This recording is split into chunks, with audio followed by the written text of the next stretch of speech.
৯,৮০০ টাকা ২:৩:৪:৫ অনুপাতে ভাগ করলে বৃহত্তর ও ক্ষুদ্রতর অংশের পার্থক্য কত হবে? আমাদের সর্বমোট টাকার পরিমাণ ৯,৮০০ টাকা।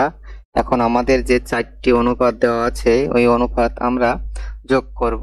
যোগ করলে পাবো ২+৩+৪+৫। এখান থেকে পাবো ১৪।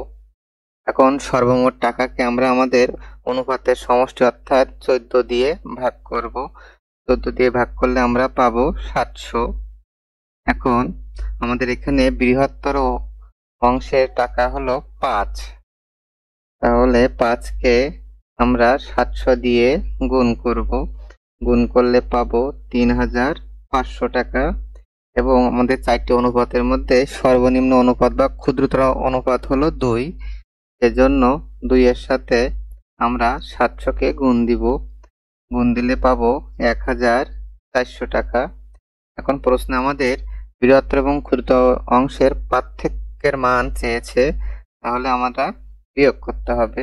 তাহলে ৩,৫০০ থেকে ১,৪০০ বিয়োগ করলে আমরা পাবো ২,১০০ টাকা। সুতরাং আমাদের উত্তর ২,১০০ টাকা, অপশনের ক। ধন্যবাদ সবাইকে।